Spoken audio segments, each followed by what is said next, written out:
Y'all ready to make some money? Money, money, honey. Oh, Lord. Who in here, your kids spend all their money? Raise your hand. It's like, man. Want to have our panelists go ahead and come on up. Miss Nicole with her mint dress on today. How you doing, man? Nice to meet you, Dave. Good to see you.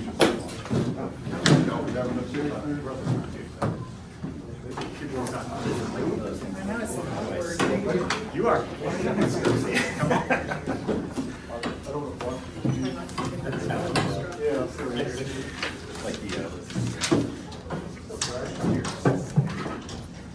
All right, Nicole, well, we're going to start with you since it's ladies first. Can you tell us a little bit about yourself and your background? That we know you, but there may be some people in the room who don't know you. Well, I'm going to give some more tidbits too. I'm Nicole LeBeouf with AMP Lending. I bought my first house when I was 22 years old, my first investment property when I was 24. We sold those, I sold those as a single woman when we were moving to California. When we got back, we have now 5 investment properties. I own AMP Lending with my husband. 50% of our business is investor based, so we don't just teach, we do, and we guide our clients along the way. Thank you, Nicole. And introduce yourself. I forgot your name. I'm terrible. That's okay. I'm a nobody. Anyways, Michael Harrington. That's right, Mike. That's okay. Michael Harrington with Cross Country Mortgage. I've been doing this 29 years. Bought my first house when I was 19. Someone forced me to buy my first home. I used down payment assistance from the city of Houston for a $9,500 grant, and I closed with a baseball cap, a t-shirt, and shorts, and walked into Stewart Title, and they said to me, "Where's your parents?" I was like, "No, I'm buying the house." The lady didn't believe me. Anyways, but $110 later, I owned my first home and sold it 3 years later for $30,000 more than I paid for it, and been buying investments ever since. So it's been a good ride, and know a lot of faces in here. So glad to be here. Thanks, Mike. Dave, you next, brother. Yes, sir. David Hoke with Red Door Funding, and we specialize in hard money loans. So we'll talk more about that going into it, but it's basically a loan based off the asset mostly. So we loan up to 100% financing. We do Dallas, San Antonio, Houston, from Conroe to Galveston. I've been with them 15 years now, and have about 5 projects myself, rentals, flips, currently going. So we act as a second pair of eyes, making sure you're getting into a good deal. So, right. Thanks, Dave. Mr. Tran, Greggory Tran, how you doing, my man? Hey y'all, I'm Greggory Tran. I'm a real estate agent just like you guys. I started with Keller Williams 12 years ago, and I'm an individual agent business out of Austin, Texas. I clearly like this investment stuff. I'm here, but so something cool was that last year I did what I call FU status in my life, and Just can't say that word out loud, right? it's so really it stands for Freedom Unlimited. So I hit that status last year, and since then, look, my day job is still being a real estate agent. I still help people buy and sell every day, but really now I just want to help all my fellow agents hit that FE status too, and I do it in 2 ways. You know, like we do a lot of education. I met Brian because I help run our wealth club in our Austin Market Center, and I'll speak on any panel or to any group that ever asks me to come out. And the second way I do that is I'm now a private lender. I've been doing it 2 years, and I've funded a bunch of projects for our KW agents to help them get to that FE status quicker. Thank you, Greg. Next question for you guys, and we'll start with Greg since you have the mic. Or what does the ideal investor look like to you guys? Well, as a private lender, you know, it's probably very similar to what he does, except I'm just kind of a one-man show, so I don't know exactly. But for me, I really like working with every deal I've done has been with an agent. So it's really gratifying for me to be able to talk an agent through a deal that they're thinking about and figure out how we can fund it so they can get it, so they can put the work in, and they can make money off it. Just a quick story I can tell you is some people I knew they're in the Chicago area, but it's agents, right? One of them had never done a flip before, but she got a Google lead of all things, and she was like, this feels like a pretty good lead, like never done it before though. So she ended up bringing on a partner. She actually hired her as an agent. You met Bryn. So brought Bryn on, her fellow agent, to help her through this deal. And they called me up to ask if I could fund the deal for them, and I did. And it only took them 8 weeks to do the work, and they got multiple offers on it. And now, like where they're contracted at, she's gonna pull 75 net from this deal. So for me to be a part of that, it's an amazing thing for me. Thanks, Greg. Dave, I'll repeat the question for you. What does your ideal investor look like? Our ideal investor is typically going to, already be approved for a permanent loan. They're going to rent out the property and use our loan to fix it up, to purchase it, fix it up, and then they're going to rent it out, right? So if you're going to flip it, you can go to us and get approved through us directly. If you're approved with A&P, you're automatically approved with us for the permanent side. So you don't have to go through the process twice. But if you're going to flip it, you come to us. We do a one-page application, one-page financial statement, and we're verifying some assets through bank statements, and then we can approve you for a flip loan, sorry. So ideal investor is basically being approved. We're going to act as a second pair of eyes, making sure you're getting into a good deal. So we're going to help you find a deal too. We get tons of deals across our desk from wholesalers. You may also get some too. You can bring to us, and we'll help you analyze the deal. Mike. Yeah, so I think the investor you're looking for is someone who doesn't want to do what you do. So, because a lot of investors, they start becoming investors, and what do? They want to get their real estate license so they can save 3%. So I would say, if I'm going to be specific about the best investors for you guys, it's investors that are very busy with their career. So they're engineers that work 25 hours a day, as I always like to say, or quite frankly, doctors and lawyers specifically. I hate to say it, but proctologists, not because they're AOL, no, I'm just kidding. Because they work so much, like cardiologists, urologists, proctologist specialists. They love to invest in real estate, and so do lawyers. So they don't want to do what you do. They actually appreciate the fact that you're working for them. So if you're looking for the avatar for the perfect investor, that's one. And then the one I like to work with are the owner-occupant investors. So the ones that are doing multifamily, which I'll talk about later. But the owner-occupants that you could easily talk into, why are you buying one when you can buy two? Simple question to ask a consumer.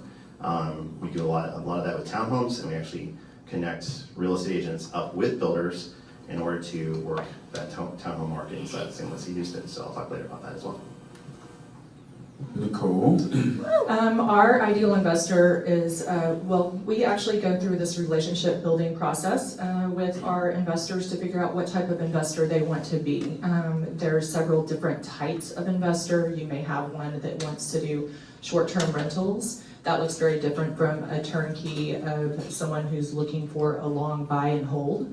And then you have investors that are looking for those deal finders. So myself fit into the deal finders. We also have one, Alicia fits into this, and she's called the dreamer, meaning she got her house at that lovely 3.75% interest rate when she refied with us a while back, and then she's just like, my family outgrew it. But this house is going to be great to cash flow on, so let's go ahead and keep this as my first rental and then move on to a house with a 3.5% or a 5% down payment.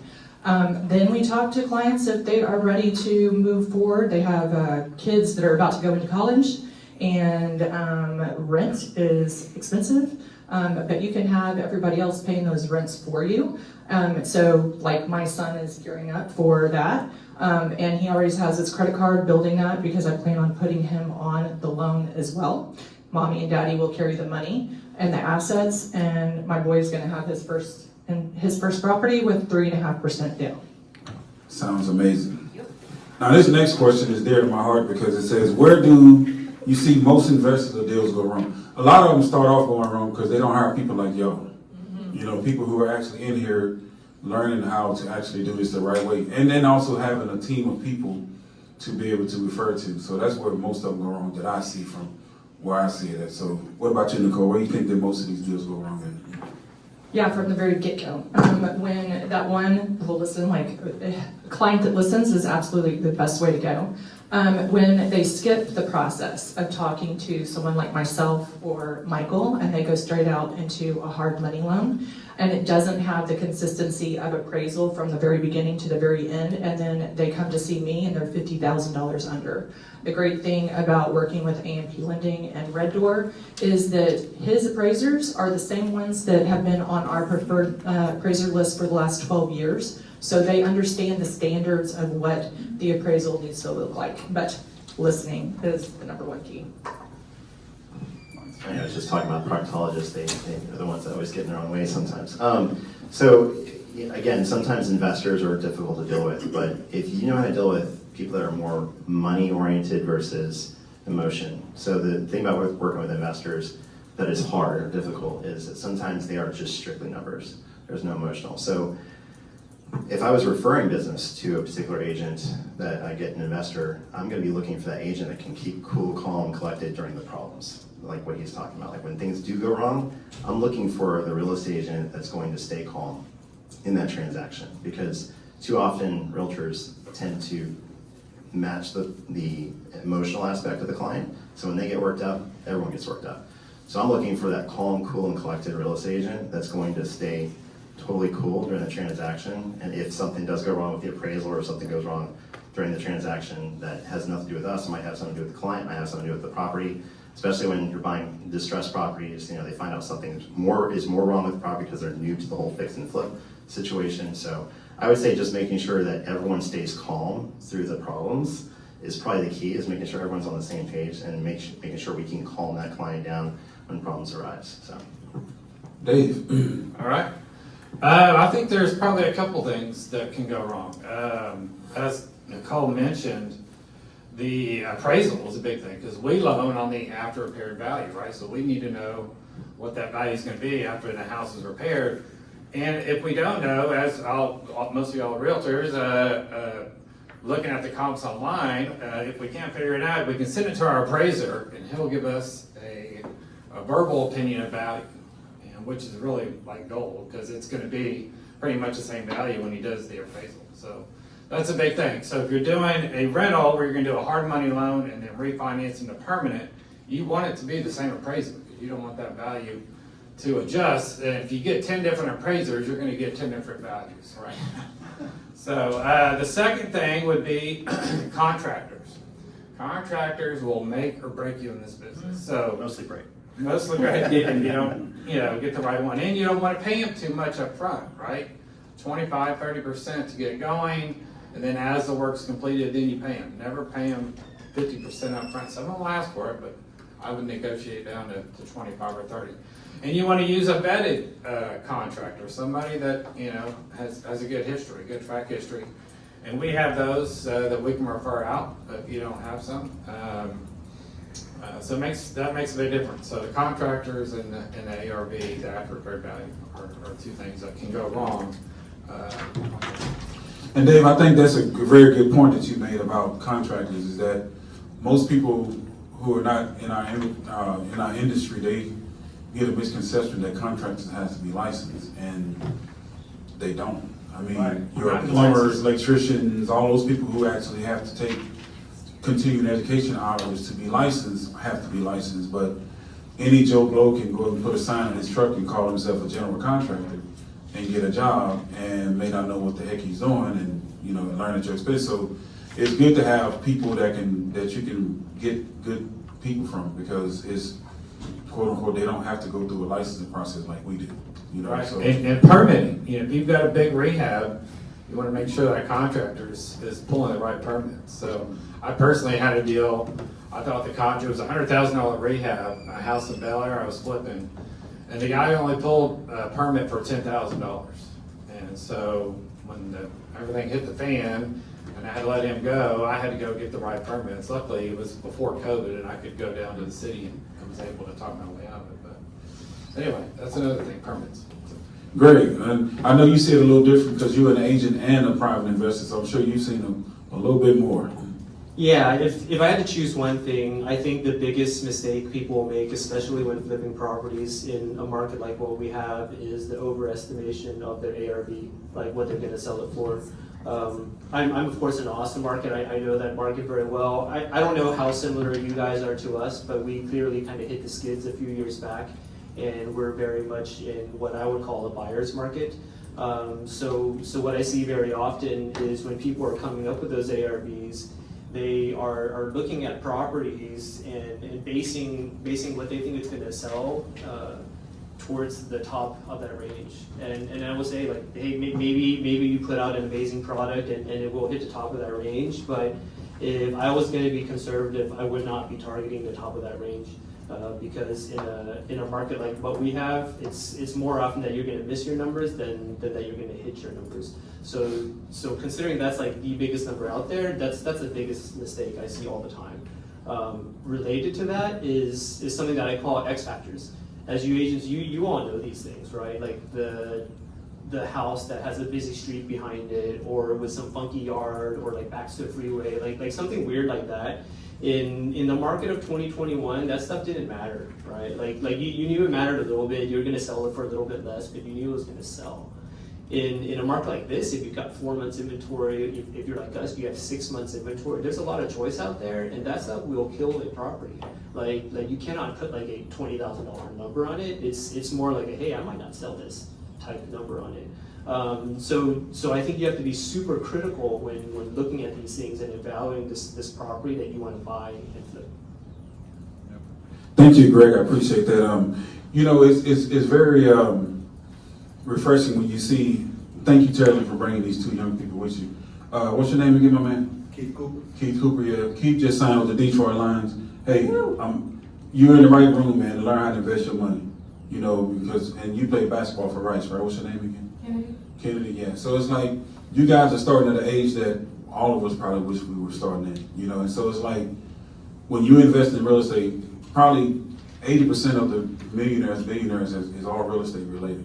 There's a reason why the average net worth for someone who's renting a house is about $10,000, and the average net worth of somebody who owns a house is about $280,000. There's a reason, it's because the real estate's in there. It doesn't mean that they got $280,000 in the bank, so they may have it. But if they ever needed to cash out or go get another loan or start another business, they can go to Nicole and say, hey, I got $280,000 equity in my house. Can I take out a loan? Can I go ahead and do? And so that's why real estate matters. And that's why I'm happy for you. I tell Kevin he needs to treat you nice when you get to Detroit. But you guys are doing the right thing, getting started early. So next question, where do you see most, we just did that one already. Yeah. Brian gonna fire me here. Nicole, what kind of financing? I mean, I know you pretty much do residential, but I'm sure you have people. We get this question all the time. I need a land financer. I need someone to finance land. So what kind of options do people have when it comes to investing? I like to stick to my one thing, and that is residential. So, but there are different caveats of how to fit into that.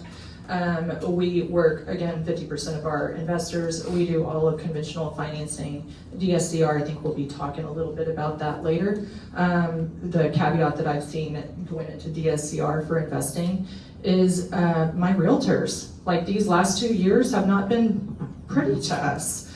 So those tax returns show like declining income. Well, DSCR is taking into account your assets and your credit, and everything else is revolving around the property. So we're seeing a lot of that. We do a ton of hard money conversions. That's why I brought our number one here today. And also,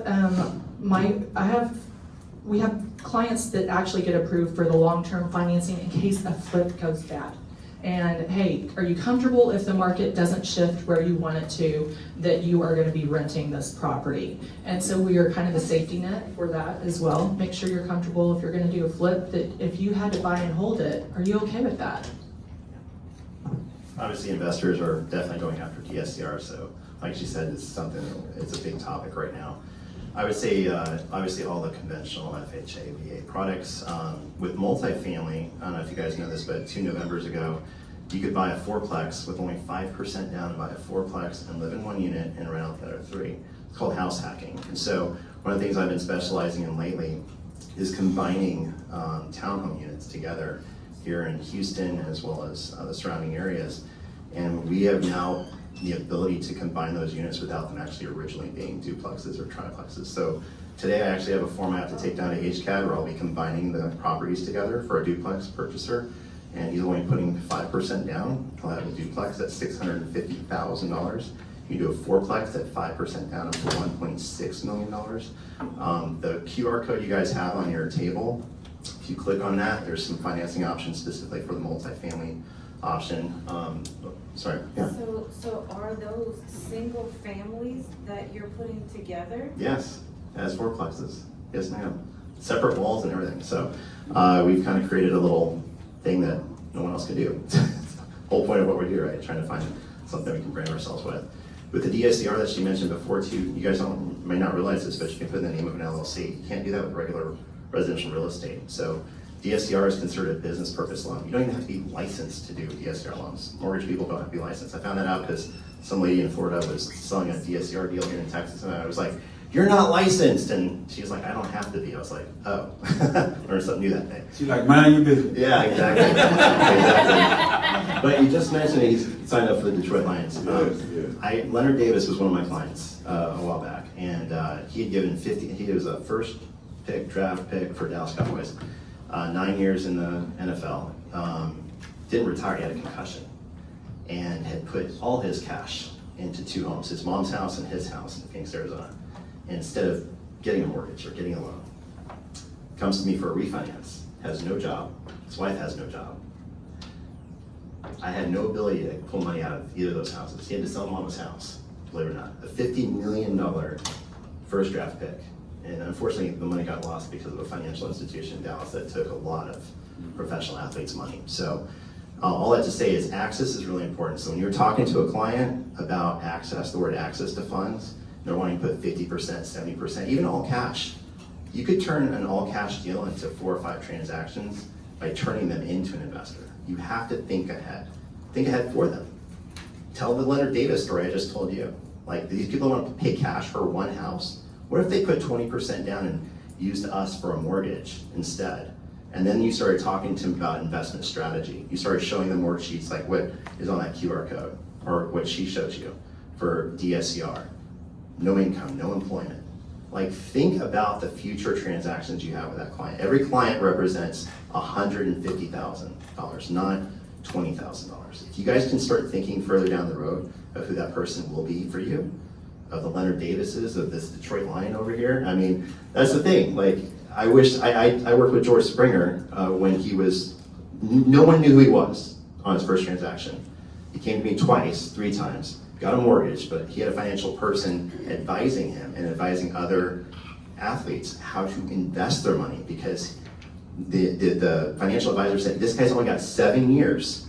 He looks at every athlete and says, you got 7 years to make or break it for the next 50 years. And if you can think that way as an athlete, you can think that way as an investor, you can think that way about your clients that you're trying to turn 1 transaction into 5 for their benefit, for your benefit. We're talking to you guys as investors. We're talking to you about how you talk to investors.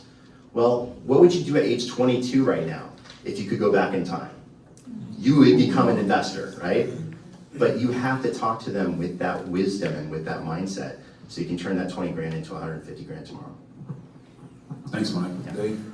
Okay, so for those of you not familiar with hard money, we have 2 loans that we do. It's a flip product and then our rental product. So hard money loan is a great loan because on the rental product, we loan at 75% of the after repair value. We're not loaning on the purchase price where you got to put 20% down, finance the repair yourself, and pay closing costs. So on our loan, if everything fits within that 75%, the purchase price, the repairs, and the closing costs, you bring 0 to closing on the deal. How many people would do a 0 out-of-pocket deal, right? Yeah.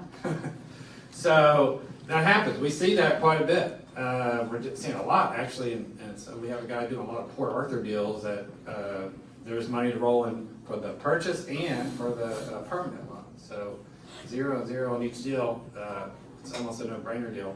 So on our loan, we loan at 75% of the after repair value. So let's say you had a house, purchase price is $100,000, right? Repairs are say $40,000, And then after it's repaired, now it's worth $200,000, right? So we're gonna loan 75% of the 200, which would be a $150,000 loan amount. That's gonna cover your purchase price of 100,000, cover your repairs of 40, and even your closing costs. So that's gonna be a zero money out of pocket deal. Our flyers are on the desk or on the table over here. On the flip side now, we loan at 70%. It's a little higher risk loan because you're gonna, once you rehab it, now you're gonna flip it. So it could take longer to be on the market. So we loan at 70% versus 75. So you can still roll in purchase price and repairs, but you do bring closing costs on that. So we want people to have a little money in the game there, a little skin in the game, if you will, on a flip deal. Any questions on how that works?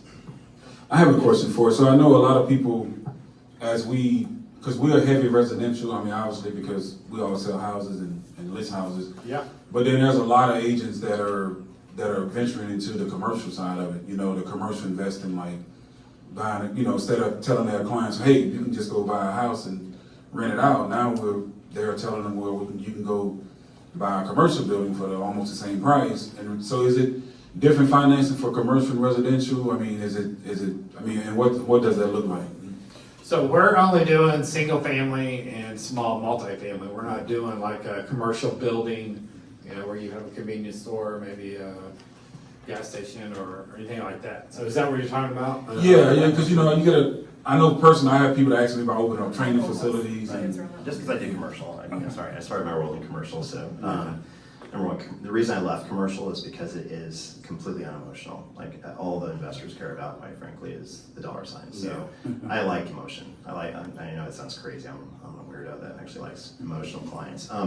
But the commercial side, you're looking at anywhere from 25 to 35% down, depending upon the type of commercial product it's going to be. So if it's a gas station, it's a high risk transaction. Okay, anything that's got flammables, it's going to be high risk. Warehouses, very low risk. Office buildings for doctors. You guys know the office suites that are over near HEB and the YMCA in Old Katy, right? Those are going for about $350 a piece. They rent out for $3,500 triple net. That's a pretty good rental, right? If you're buying as an investor a $350,000 property. So if you're looking at like what's my best bang for my buck, today, I would honestly, I know I'm going against my own paycheck by saying this because I only do residential, but I would probably buy one of those commercial products that Robert Anthony's building is because I have a 5-year contract with a doctor or a lawyer or somebody professional that wants to rent out my place for 5 straight years. I mean, who wants a 5-year lease agreement? I do. So you have to look at both the ups and downs though of business because business, you're going to have contractors that do business-oriented stuff. So a business electrician is going to be a lot different than a residential electrician. So all your costs go up as a business owner or a business building owner. Brian, you do a lot of commercial, correct? So and remember on about the emotion, like they really care about their numbers. It's usually the case. So if you're good with working with people that quite frankly are cranky and only want to see the numbers, I mean, seriously, like you should be telling people, hey, I work with investors. I guarantee that's exactly what Brian says. Like he literally tells people, I'm great with investors. So if you're wanting to work with investors with both commercial and residential, you have to understand both, the differences between the two. But residential, you're looking obviously at the minimum down for first-time home buyers of 3% or even 0, right? With commercial, they have to have at least reserves of probably about 10 to 12 months in a business bank account. They have to have a letter from a CPA stating that they can actually use those business funds for that purpose. And then you're looking at 25 to 35% down and a higher interest rate. High interest rate being like somewhere between 8.5% and probably 10.5% for a commercial loan. It's not going to have a 30-year amortization. It's going to be somewhere between 15 and 20 year end. So. Good stuff, Mike. Yeah. Greg, I don't want to skip you. Oh yeah, I know. Again, since you are a realtor, you probably see a lot of popular products that realtors use. What are the kind of financing you seeing right now? So the kind of financing I do, it's how about this? The 3 main type of deals we do is either flips where they just need money for the acquisition, or flips where they need money to buy it and do the rehab, or refis where they're. What we found a lot of is people needing to refi out of a previous hard money loan because that note came due and that lender wants their money back. So we do those two. Something that not having a specific lending box for me, I think is an advantage for a lot of people because we can be pretty flexible. Let's say we had somebody that wanted to do a flip on a certain house, but the numbers honestly didn't justify the amount of money that they needed for it. But when I talked to them, I found out that they had a rental property that was paid off, and so we can do things like cross collateralize, like bring in another piece of collateral to fund a different project, and we can do little flexible things like that to make a deal work for an investor. Thanks, Greg. Appreciate that. Hey, Steve. Hey, I got a question. Yeah. To the hard money lenders. Yes. So I'm glad you brought up the collateral thing. That's my question. Do you guys only use the subject property as collateral, or the person getting the hard money loan, is it a personal guarantee and collateral of the property, or a mixture of both? How do y'all handle that? So since I'm holding it, I'll start. So for the first question, I think maybe it's a little mixed up in my mind, but most of the time, like the lien is going to be against the subject property. But like I just mentioned, if need be, like we can bring in other properties and cross collateralize and use other properties as well for collateral. The question you're asking about the personal guarantee, I do always get the personal guarantee because first of all, these loans are always they're business purpose loans as these guys have talked about. And so it's going to be lent to some LLC or some entity, but I will always get that personal guarantee. What I'll say is a personal guarantee, it's, at least to me, it's not worth an awful lot. It's more like, hey, at least they know they're personally signing it. For me, the thing that's protecting me is the actual asset. And at least the way I've seen some flippers operate, like there's not a lot behind that personal guarantee. So for me, the most important thing is that asset. Thanks, Greg. Dave, what you got? So our loan is partially asset-based, but you are personally guaranteeing the loan as well. So we're looking at the project, but we are making sure that you can manage the deal. If you're gonna buy it, fix it up, and then rent it out, you're approved for permanent financing. That's going to be pretty easy. You're going through the process. As soon as it's rehab, you're refinancing out. On a flip, we are going to look at it a little harder. So, and we want to make sure that you have enough funds to kickstart the rehab. Well, first to close. You may not need much to close if you got a great deal, but enough funds to kickstart the rehab with the contractor. We don't front repairs, for you to get the project going. So you're going to kickstart the rehab, then we reimburse you through our draw process. And the way that works is we can reimburse you pretty quickly. You turn in a draw request by Tuesday, 5 p.m. We inspect on Wednesday. Friday, we are wiring those funds to you for completed repairs. So, but yes, you are. We're looking for at least a 620 score, I would say, when you're doing a flip loan. Other than that, with a couple of bank statements showing funds to close, kickstart the rehab. I forgot this part. 12 months of reserves on a flip. So we want to make sure you could weather any storm. Whether if you had to hold on to this thing, hopefully you're going to fix it and then you're going to sell it within the next month or two. But if a COVID happened or a hurricane, any storm, you have to weather that. You can hang on to it. You have the funds to manage the project. So Thanks, Dave. Mike, I'm going to have to start this question out with you because I want you to be able to. There's some new agents in the room that may not understand the whole. So what is your typical loan to value ratio for investment properties? Yeah. And can you briefly explain to a new person what they mean when they say loan to value ratio? This is a great question. Because I'm usually convincing consumers that are just buying a normal one unit to go with 25% versus 20%. And there's this thing called loan level pricing adjustments for all Fannie and Freddie loans. And so the cost for investment property, if you're putting only 20% down, the cost to us as lenders on a Fannie or Freddie loan is 3.375 in points. So if you're wondering why the rate is so high, it's because we're having to cover 3.375 either through the consumer or through the interest rate. But if they put 25% down, that number goes down to 1.8. So would you rather put 25% equity down or 20% equity and pay 2 extra points? Well, I would rather put 25% equity down. So when I explain to the clients, and I do show them the little loan level pricing charts, they can understand the differences in the down payment versus how much they're paying in points. it takes that whole question mark off about, well, why is the interest rate so high? Because that's the first question we get about investment, isn't it? It's the first question we get. Why is it so high? You're an investor. And again, a couple years ago, unfortunately, second homes, with VRBOs becoming super popular, guess what the second home pricing turned into immediately? It went from 0 points at cost to do a second home at 10%, 15 or 20% down. It went straight to the investment chart. Meaning, like, if you want to put 10% down on an investment property, you're paying 4.125 in points, which ironically, we cannot charge you, the client, because we have a limitation of 3 points, right? On an owner-occupied or a second home.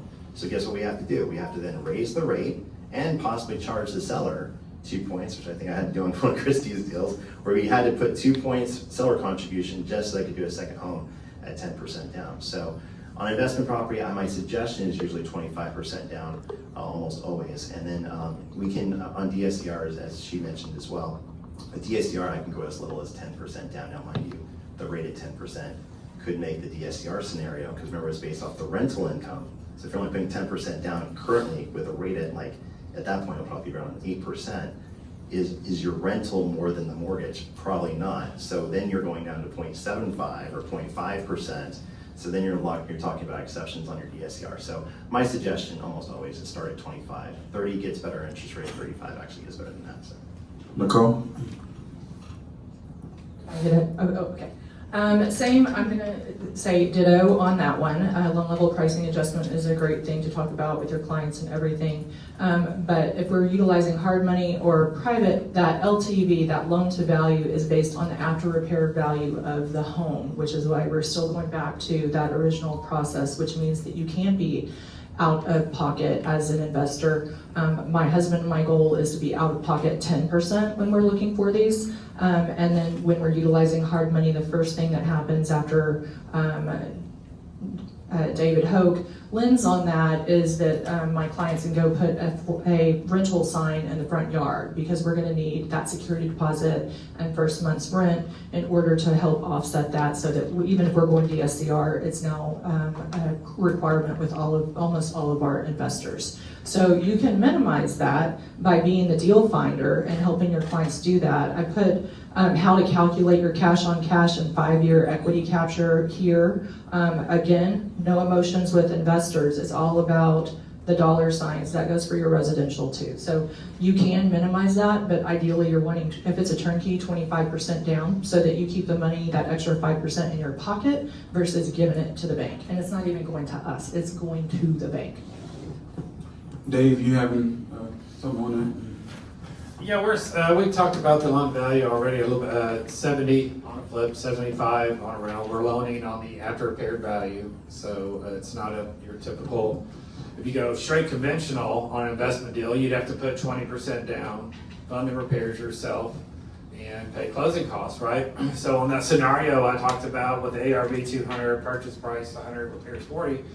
You're bringing 0 to closing on that deal, right? Well, if you want straight conventional, you bring funds to close, which would be probably $8,000, $40,000 for the repair. So at least, $50,000 versus 0. That's why people utilize hard money versus going straight conventional. Plus, a typical conventional lender is not going to loan on a house that needs major repairs, foundation, roof, those kind of things. Maybe if it's a paint and carpet, you could do it. What is there, a 403 loan or 208 or? Yeah, they're gross. What's the repair requirement on that? Is it just paint or paint and carpet? Or? It's a detailed process. The biggest thing is the contractors have to be very, very vetted and approved. Yeah. Whereas utilizing hard money or private lender, it gives a lot more flexibility to your client to pick out who they want and to move that project a whole lot faster. Right. You mean a 203K? 203. Oh, yeah. Yeah, 203. You have to have an actual FHA consultant. There's 3 of them here in Houston. They have to come out and consult on that stuff. So yeah, typically you're not going to go straight conventional, and utilizing hard money is going to be the way to go. And Mike said that was a 203B, right? 203K. The K is the renovation. The B is the normal thing that you guys put on your forms. Yes, so it's still a 203B in most of your cases. Yeah. Greg, what you got, man? Mine's simple, man. If I do a refi, it's going to be 70-ish%, and I'll do up to 100% on an acquisition. Easy peasy. You know, and this is a popular subject right now, you know, and so thanks to Nicole and Tim. Tim gave me this app, Mortgage News Daily, that you can monitor the daily rates, because now they're changing daily, weekly. I mean, We love so yeah. I mean, you guys love it. Yeah. But it's a good habit. And if you don't have the site, I'll write it on the board before we leave. But it's mortgagenewsdaily.com. And there's an app. It's an app, yeah, and it literally gives you all of the scenarios and all of the rates up and down. It shows you, you know, what it is. What are you seeing with rates right now, and does that even matter with investment loans? What time is it? I'm just I know, right? Take all day on this one. I mean, rates haven't changed an awful lot in the last year or two, so mine haven't changed a lot. They, you know, clearly if rates go down, my rates will start to follow, and same thing in the other way, because that's just how it is. Everything follows each other. Dave, what do you got, man? So our rates are tied to the prime. So when the prime was, you know, in the 2s and 3s, we were at 7%. So right now on a rental is 11.99 and a flip is 12.99 interest rate. Now that's an interest-only loan, so the payments are a lot smaller, and you're only paying interest on what we fund at closing. So that's another thing that kind of separates us from our competitors.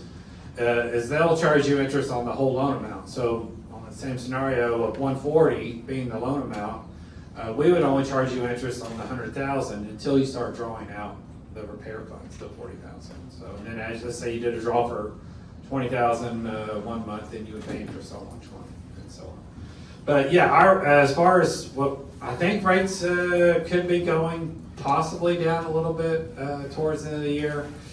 If the prime goes down, that's kind of my speculation on that. Mike, what do you got, man? Sure.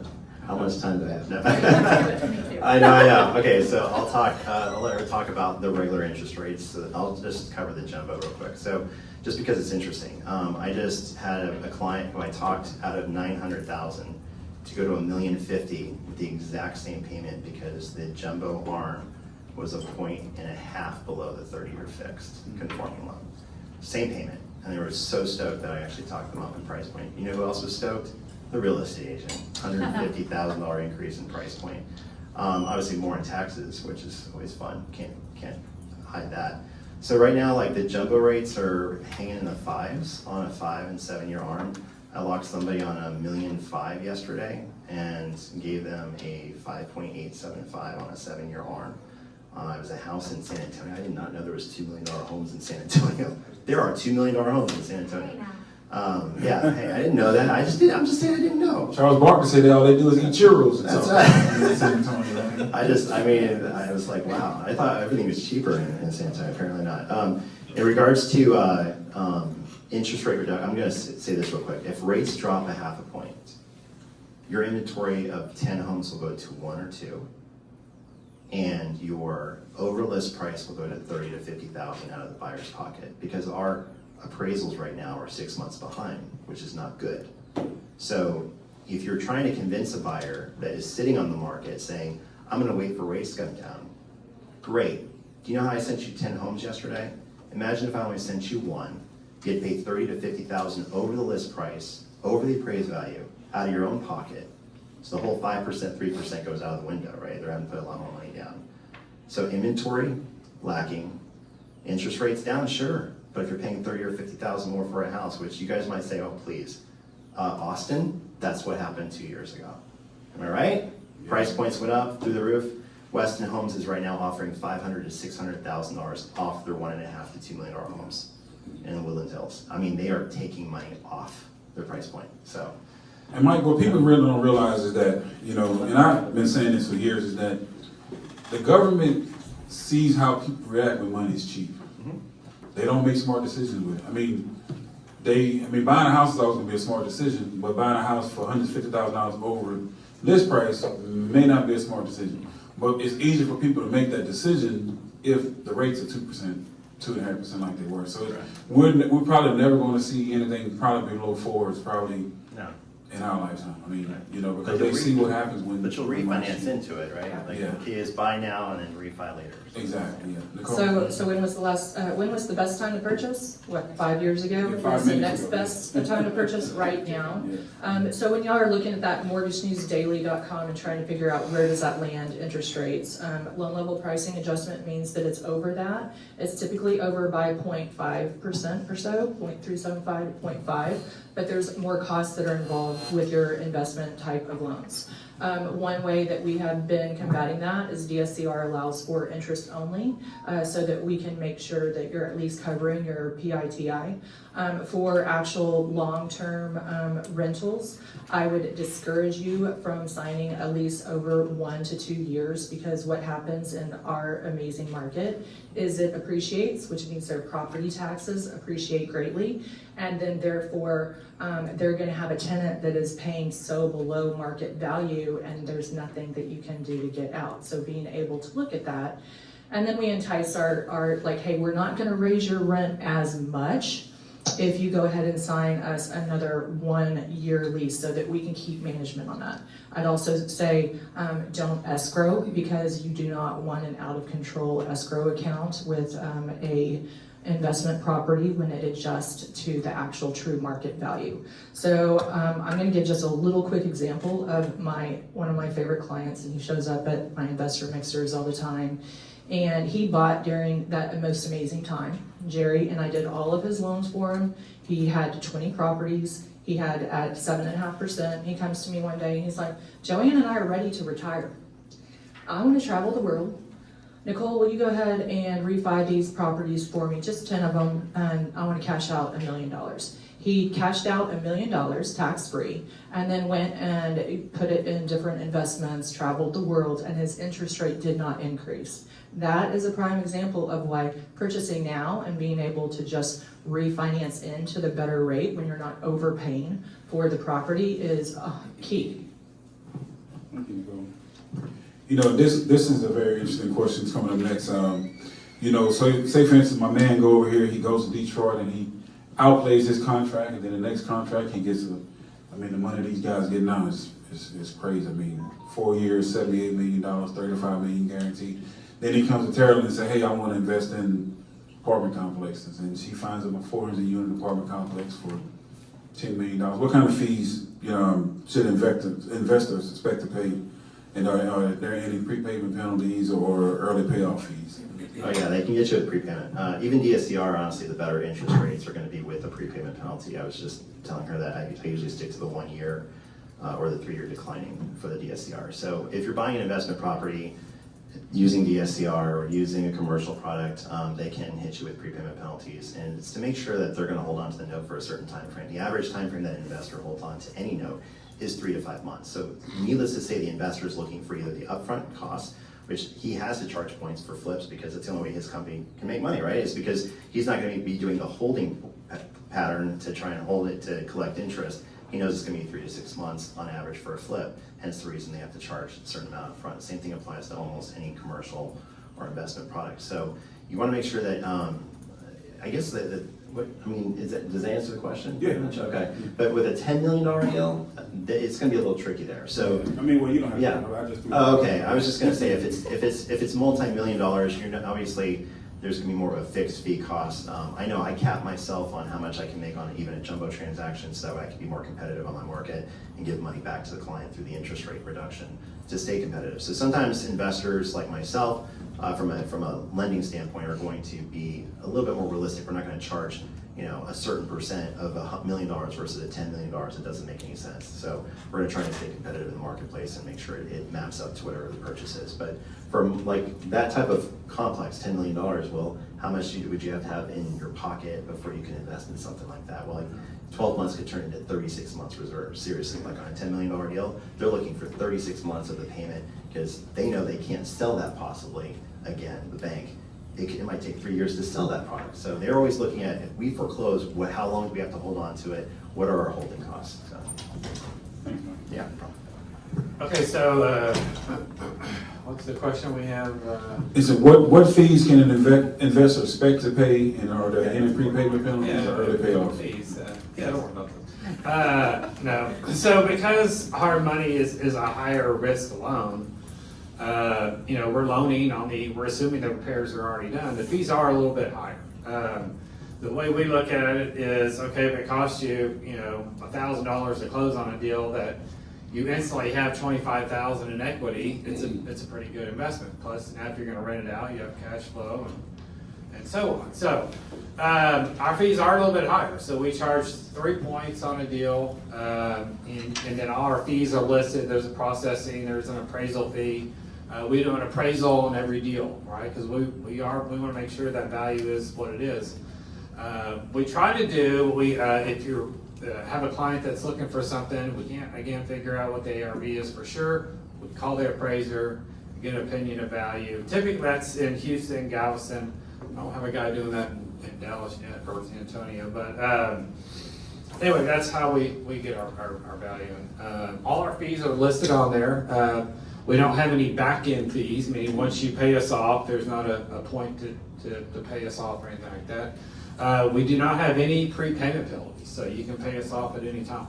Any extension? Can I piggyback off of that Yeah. as it relates to? You had a good question out there, extension fee. So our loan is a 6-month loan, right? If you go over that, yes, you pay an extension fee of 1 point to extend it for another 3 months. And then if you go over 9 months, you pay another point to extend it, and so on. So if you have a large rehab, let's say $75,000, $100,000 rehab, we know it's going to take you a while, especially if you're going to flip it. So in that scenario, we may do a straight 9-month loan or a 12-month loan, depending on the situation, so you're not caught paying additional points.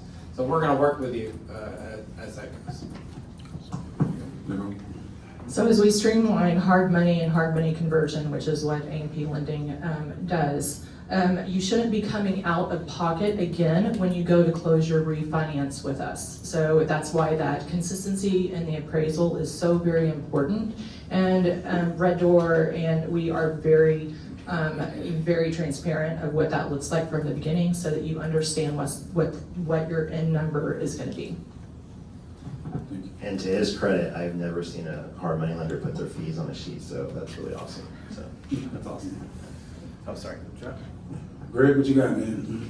I guess I'm gonna be quick again, because we don't have a lot of fees. We've got typically we're doing about 2 points on most loans. We don't do an appraisal. Well, in Austin, I don't do any kind of appraisal fee, because I just look at the thing and know. If we do it in Houston or San Antonio, then we'll charge probably $200. I don't get a formal appraisal. I mean, all you working real estate agents understand, like, probably why you wouldn't get a. Well, you know how much stock to put into a formal appraisal. So we don't do a lot of that. We do like a $50 funding fee, and you're gonna pay probably $700 for for all the lawyer to draw the paperwork. But that's about it. Next question here, what does the approval process look like? Let's say Matt comes to you and say, hey, I got an investor that, he wants to get into this realm. I mean, what is his first step to getting that approved? Yeah, so Matt would call me up and he'd say, hey Greg, I got this house, I want to do this project on it. And I ask him, well, hey Matt, how much are you going to pay for this thing? How much is it going to cost to fix up, and how much do you think you're going to sell it for? And either I will go check his numbers, or I'll have Brian go check his numbers. And if everything lines up, then we're good to go. Dave, So your question is, what does that process look like? I pick up the phone and I call you and say, hey Dave, I got an investor that wants to move into this realm. so if they're going to rent it out, you get approved with permanent financing, right? Then you're automatically approved with us. Our preferred lender, because one, we share the same appraiser. Also, they work really quickly. I mean, as you're getting the rehab done, about 2 weeks before the rehab's done, you call them and they're already getting the process going for that. So that you're going to refinance pretty quickly. What is it now? Is it 3 to 4 weeks to refi out of the hard money? Well, we start the process for that type of loan as soon as you close on the hard money. So typically, we know that it's happening, your close date is that day, and we're starting that next day. So that by your time you are done with the rehab, you're closing within a week after that, is what we're targeting. That's good, yeah. And for a flip, you just come to us. We have a one-page application, one-page financial statement, and you're verifying funds with a couple of bank statements, and we can approve you pretty quickly. So we're gonna create a whole lot of Chip and Joannes in this room, right? I spent all weekend watching that show for some reason. I don't know what that So we have a non-QM product called Fix and Flip, so we can actually do it all in one transaction, which is nice. With our non-QM department, which is a massive department, it's like 35 people. Being the largest retail lender, it's nice to have an entire department that can do non-QM without actually having to broker stuff. So we don't broker anything. I haven't brokered a loan, and I can't even think of the last time I had to broker a loan. So the nice thing is it's all in-house. So from front to back, we can do the 30-day, depending on how long the time frame obviously takes to get a contractor out there so that they can decide how much it's going to cost. So on 203K, it's going to take longer. So I always tell people if it's an FHA 203K, I have a renovation expert that does my 203Ks out of Cleveland, and so it usually takes anywhere from 35 to 45 days, realistically, because you have to get that FHA consultant out there after they pick a contractor. So any type of construction to close, you're looking at 60 days, but for a normal loan, obviously like 15 to 20 days from start to finish for just a normal investment product if they're just buying a single unit. Duplex, triplex, quadruplex, that process does take longer because I have to get the survey done, take the survey, then have to go to do the HCAD form, which I'm doing today. I'm actually heading there right after this. So I go to HCAD, complete the form, they stamp it, I bring it back, I then can order the appraisal in a rush. So I always say with combining units for investors or owner-occupant investors, that's anywhere from 30 to 45 days. So I'm going to, what does the approval process look like? So Alicia's back there, part of my team. Several of my loan officers, all of us are very well educated in what that looks like. We ask for, our investor does not start with the property, it starts with them. So we get them fully pre-approved and absolutely ready to go so that we are just plugging in the actual property, because when you find that perfect property, it's going to move very quickly.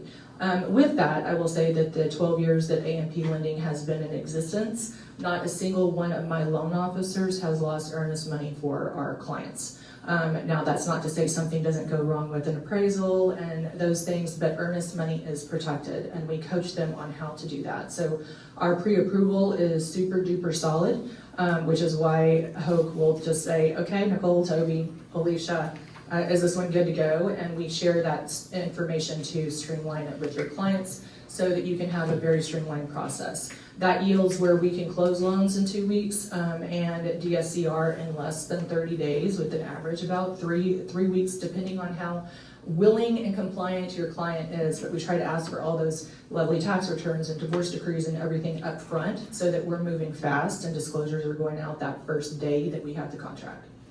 Sounds like a plan. I know this is different. How does it change if you're buying multifamily instead of single family? I know some of them require to have occupancy rates and all those different things for multifamily. Yeah, so FHA is interesting. I'll start there because that's the average consumer that wants to buy a duplex. FHA and conventional, obviously, if you look up the maximum amount of loan, the number you probably know off the top of your head is 807 for conventional. That's for a single unit. So if you actually look up maximum loan, you can go 1, 2, 3, and 4.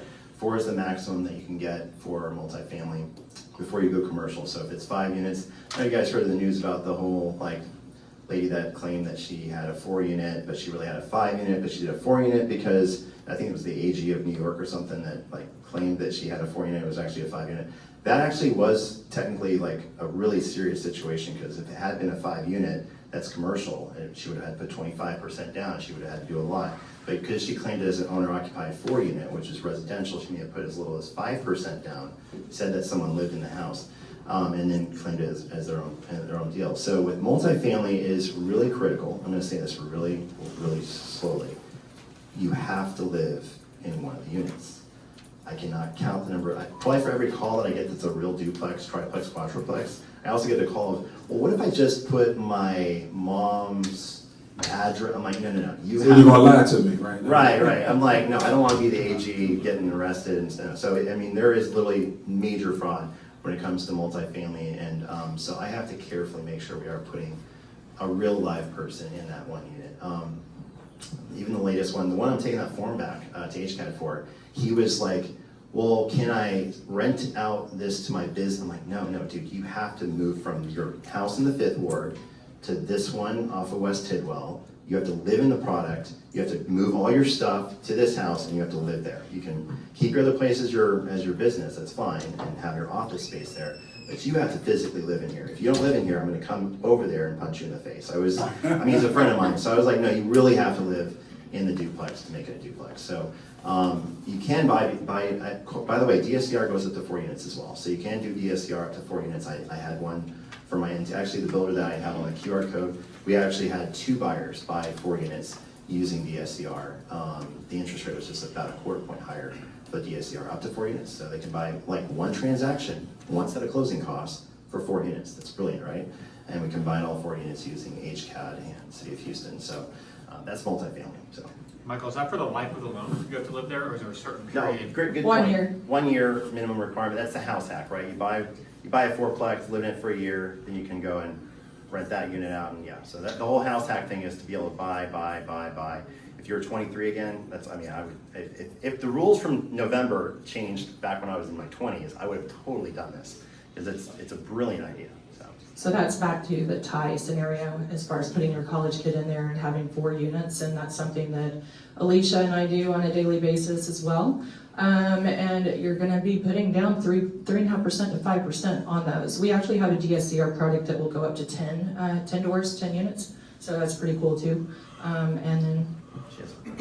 Okay. So when you're combining units, So and we're talking, he has a specialty product that is combining units. I'm speaking in making sure it fits into the boxes that we already have. So That it's a different question. so on the combining units, Yeah, do they have to be geographically? this is a great question. They have to be on the same side of the street. If they're townhomes, you know how you have sometimes townhomes that are facing each other with a driveway in between? Mm-hmm. They cannot be across that driveway from each other. They have to be in the rectangular fashion. They can't skip a house. They have to be not wall to wall, but wall like five feet from the other wall. So they have to be in this. When I did the survey, which I have a copy of that, the survey has to be, yes, it has to be in a box. So that was a great question. Dave? Okay, multifamily, 1 to 4 family is pretty much the same as a single family with us, and you'll be able to refinance through permanent financing with that pretty easily. Going over that, as Michael said, 5 and over is going to be a commercial loan. So we will do it. We've done 20 units. We've done 8 units here and there. We did one include a 20 unit that turned out really great for the client. But we want to make sure you're approved for the permanent financing, right?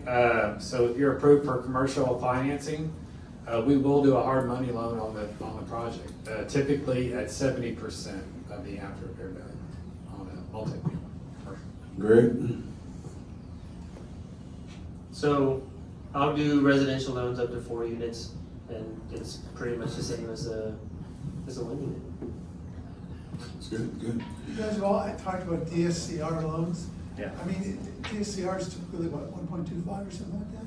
I mean, I'm sorry. we look at DSCR and property isn't typically around 1.25. You're wanting it, I think you're talking about the ratio, and you're Yes, wanting it yes. to be over 1%, meaning Okay.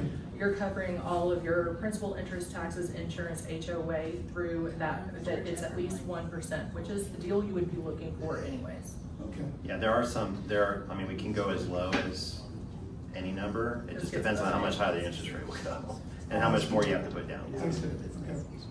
Okay. Something I think that's kind of important, everyone here has done so much in this field, and we're having a very technical discussion on if we're going to do specific deals, like specifically what it's going to look like.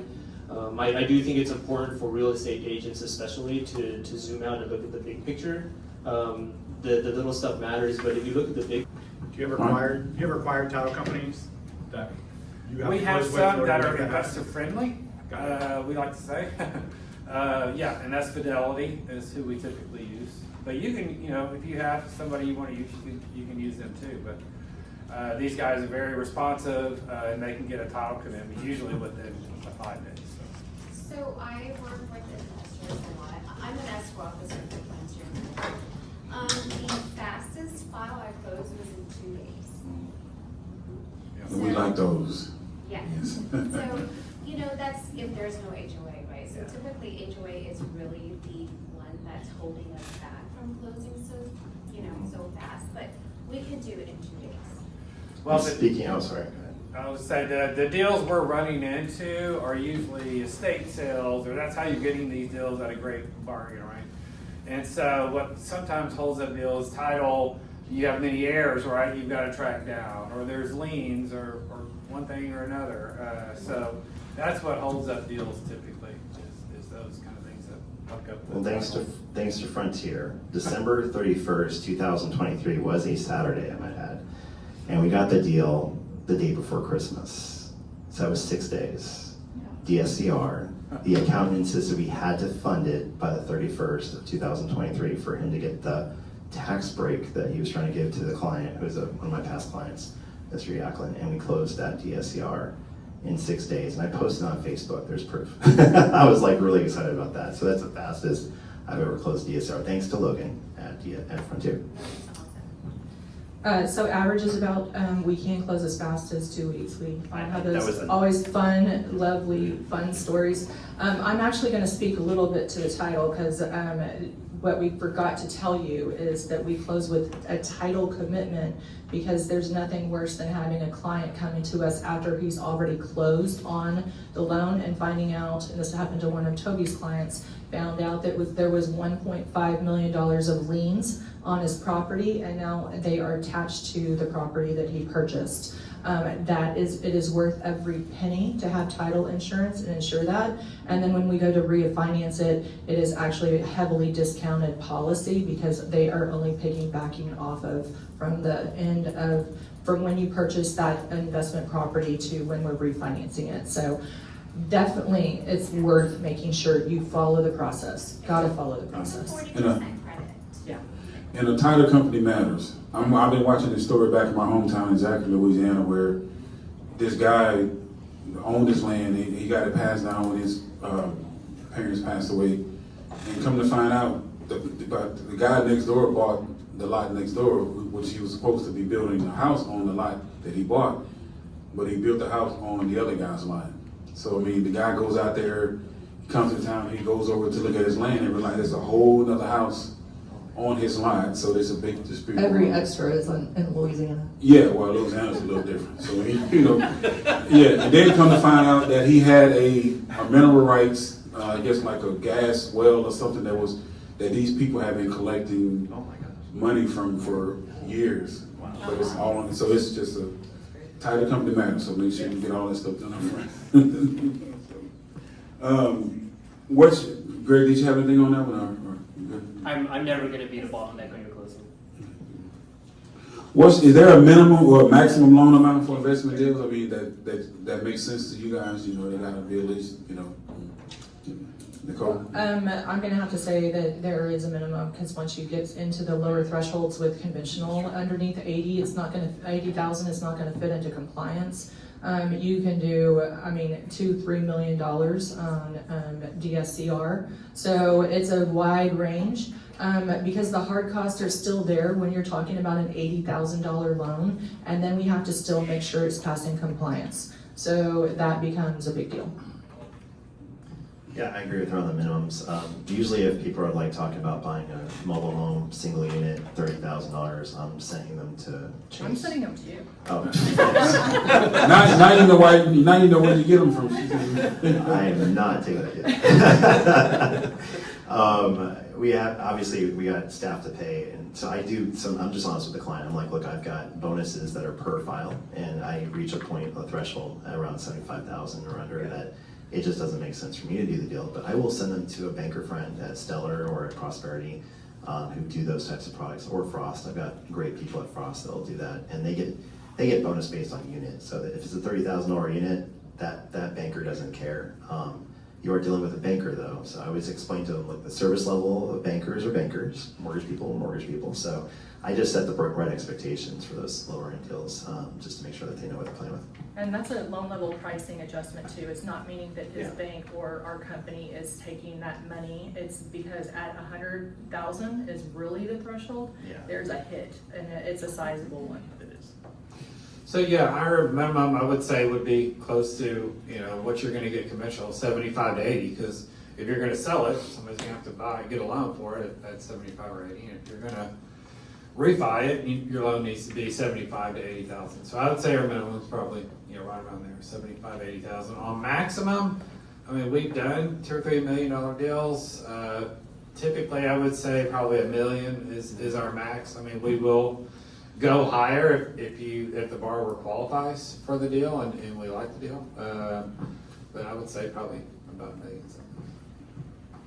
This is a great question that I honestly did not think about before you asked it. That being said, minimum, I've done as small as like a $33,000 loan. I will say, like, for the borrower, maybe it's, you know, it's, Yeah. you know, like the fees will, well, I also don't do mobiles because I don't know anything about them, but you know, like the percentage of the loan in terms of like fees and the other costs is going to be much higher on those things to make it worth my time. So really it's up to whoever wants to borrow it.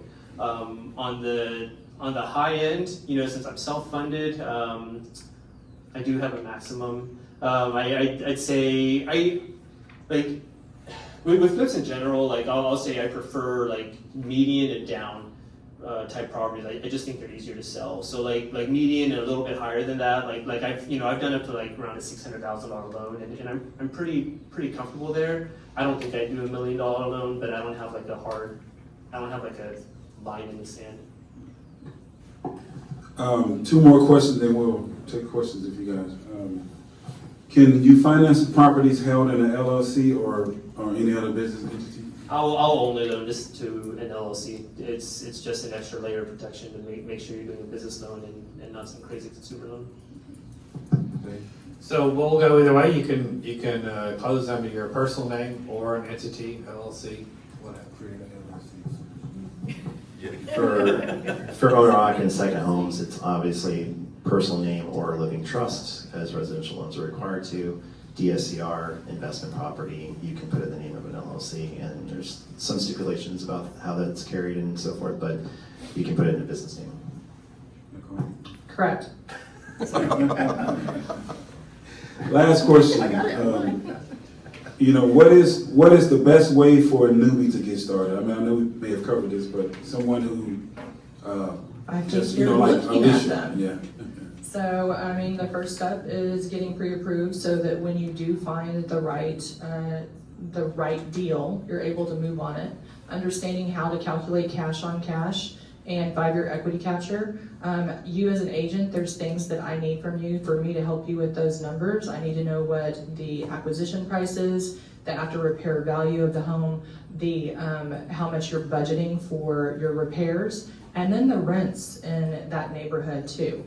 All of those things play into a factor of when we are determining deal or no deal, and we brought paperwork on that and do private consultations. I left you guys a QR code that has a lot of stuff in a landing page for you, but I did not put the ROI worksheet in there, and since we're talking about it like first time, I created an ROI worksheet for my investors when I was like 22 years old and a genius on Excel. If you asked me to recreate that Excel sheet today, I would say hell no. But that Excel sheet still exists. It's got 6 things that you just put in, and it calculates your holding benefit for both ROI on net, which is your cash on cash, versus the reality of what you're really looking for is a tax break. So usually right now the tax breaks are giving you about 29% in your first year, return on investment 25% down, and then your cash on cash is 0 because right now rents are coming down while your mortgage payments are going up. So it's averaging between 0 to negative 4% on rentals right now with 25% down, but that tax breaks with the depreciation factor and so forth is giving you a massive benefit. If you want to email me, my business cards are on the table. I can send that ROI worksheet to you, so that way use it or give it to your clients to use. And again, it's just 6 fields they fill in and it does the rest of the math for you. And don't ask me to recreate any of it today. So we also use a term sheet, which is great for clients getting started. It's going to break all the numbers down. What am I going to need to close? We can even do another sheet, kind of tell them what the cash flow is going to be on a deal. You could even do that yourself, right? Find out what the taxes are, what the insurance is. A lot of times I'll go to bankrate.com and just use their calculator to make sure that the clients get into a cash flow deal, or let them know, hey, this is going to be just equity capture at all. But a newbie getting in, obviously you have to find the right deal, right? And so we're going to act as a second pair of eyes, making sure that clients get into a good deal. We're going to look at ARV. If it's a flip, we're going to, obviously you guys are doing the same thing, what the days on the market, we want to get into a good deal too, right? So we're going to definitely be looking at the deal pretty closely. And the repairs are the main thing. If you have a new client that's just getting started, I'll walk the deal with the client. Make sure he knows, what the repairs are, what they're getting into. A lot of times we'll bring a contractor that we're using and have them walk it with us, so they can explain to hear it from the horse's mouth, so to speak, on what the repairs are going to be. So it's a big bang. Greg? My first comment is on the Excel thing. Just so you know, ChatGPT, amazing. Oh, yes. Yeah, if you ever want to do some Excel formula, you can scratch it out on a piece of paper, tell it to make an Excel formula, and they'll make it for you. So yeah, anyone can be an Excel wizard nowadays. What was the question again? Sorry. What is the best way for a newbie to get started with something? Gosh, education, obviously, but I think you could have a quick conversation with somebody. On a drive over here, I had an agent from Dallas call me, said he was thinking about doing this. I had a 5-minute conversation with him, and now he knows what he's doing out there. What I'd say for anyone who's looking to do any kind of these projects, understand that even if you feel like you have no money, money is never the issue. What your value is how good of a deal finder are you. Basically, like your value and how much you make is directly proportional to how good of a deal you can find. If you find a deal, the money will come and everything is fine. So hey, leads, listing, leverage, it's all about leads, it's all about finding a good deal. Anybody have any questions before we thank this amazing panel? First of all, let me acknowledge my ALC members in here. Misty Sharp, our growth committee. Brian created this whole committee himself. He came and fussed at me when we were doing the ALC and said, hey, I want to change this and add this to a wealth committee. Even though we didn't have a wealth committee per se in KWRI. So Brian, all this stuff is brought because of the committee. So this is what our ALC does for us. Carolyn, our elected committee, and Jared and David, they're on the same committee, but I don't them two boys crazy. It's Christy, our finance committee, and I think that's it, isn't it? Yeah. So this is what ILC does for us. They bring these kind of classes for you guys. So if you have any ideas, feel free to look up the different members on the ALC committee and go to them, and they can present it to us and get it in front of you guys. Go ahead, David. I'm sorry. So my question is, I guess it's more so about me wanting to get started with buying and holding. I have an LLC and an S corp both. I like to make it look like I make no money, so I don't have to pay taxes. So would y'all look at like what my business makes, my business credit, my K1 profit, what I W-2 myself? Like what are y'all gonna look at? I'm gonna not look at any of it and suggest you do the STR. Because you can put it in the LLC, you can put it in the business name. You just mentioned what you want to put it in. Would you use my personal or business credit? We use your personal credit, but we would put it in the name of if you want it to be in that name, or if you want to create another, some people, like builders will actually create, I don't know if you guys know this, but townhome builders will actually create separate LLCs for each project, for quite frankly, in case they go bankrupt or upside down. So you even see realtors do that now. If you go look at some of these new home listing realtors, there's 30 different accounts. So like the landing page I gave you guys is actually for a real estate agent that lists for that builder, but you could create your own landing page with the specifics for the different products that are for investors. Because the key, everyone in here is a real estate agent, so what are you guys going after? Well, you want to find the investors, but then you want to connect the investors, quite frankly, I'm going to say this, with builders, because builders are now accepting almost in almost all neighborhoods investors because they're desperate. So if you bring to the table investors, which is what my top people do, is they bring investors. Most of my investors right now are from New York, New Jersey, Florida, and quite frankly, a lot from California. So a lot of investors from California right now, and they're connecting through these real estate agents to the projects. My watch is going off the wall right now because there's a house that's about to come due from a hard money situation in Jamaica Beach for only $348,000.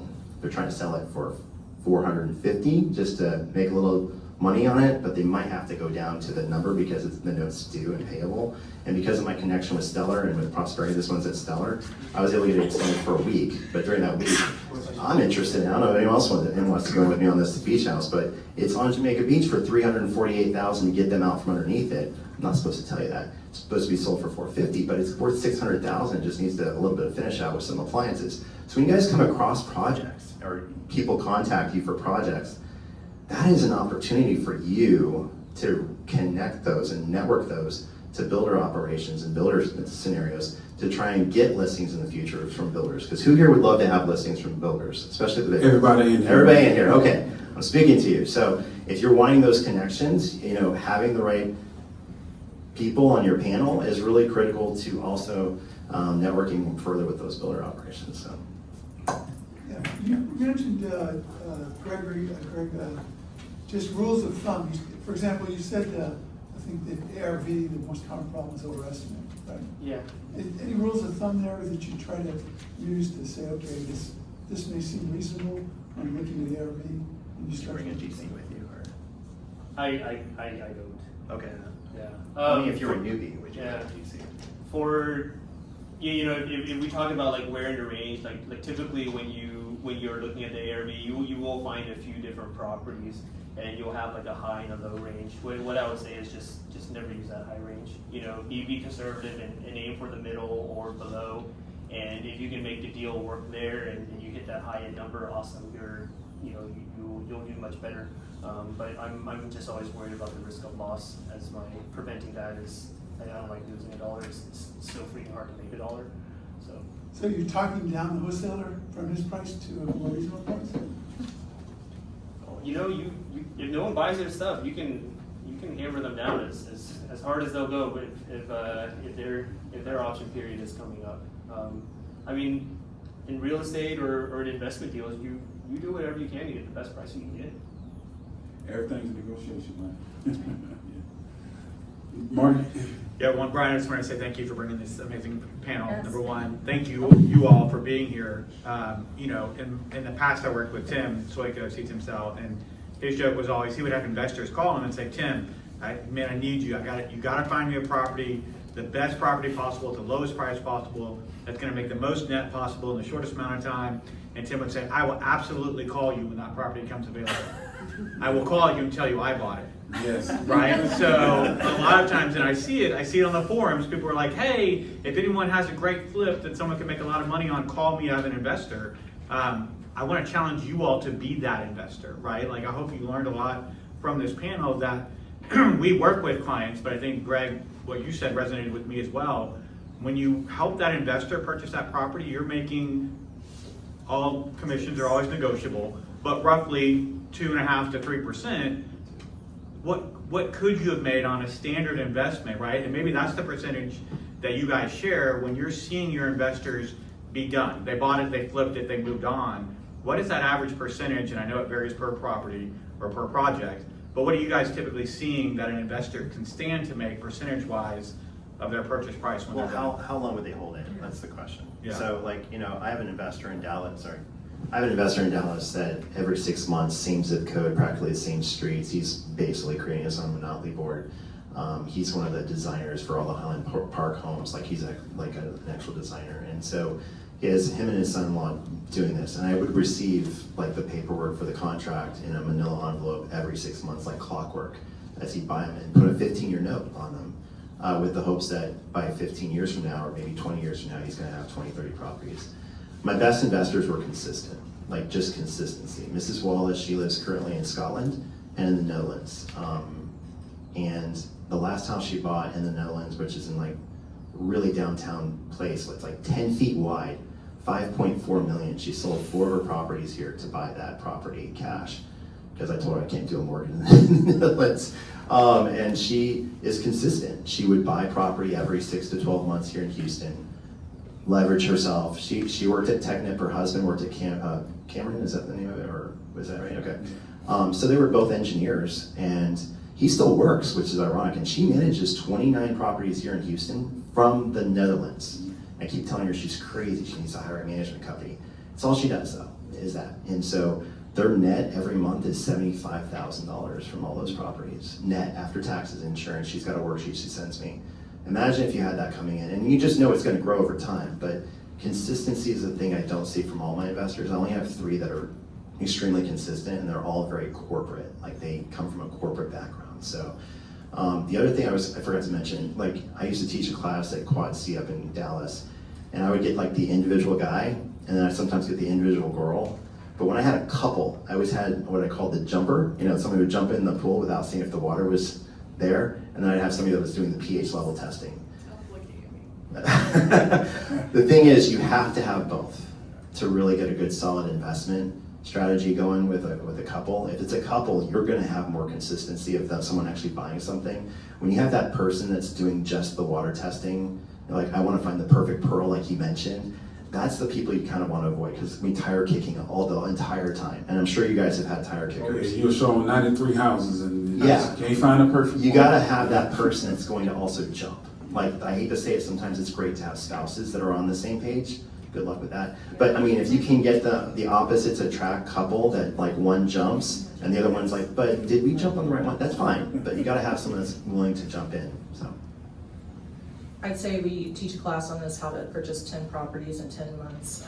It's a great class, and it goes back to timing. How long are you willing to keep it? So Toby and mine are all at that sweet spot right now, between 3 to 5 years that we've owned them. So we got the COVID appreciation, all that great stuff.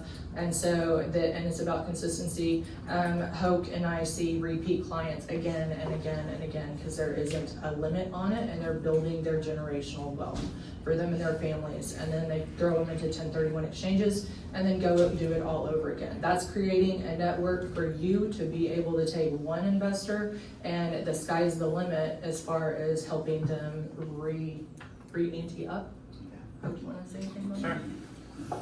I think the question was, what percentage of return on your investment would you make, right? Well, on a flip, I've probably seen average people bringing 15, 20 grand to closing on a deal. That's closing costs, basically.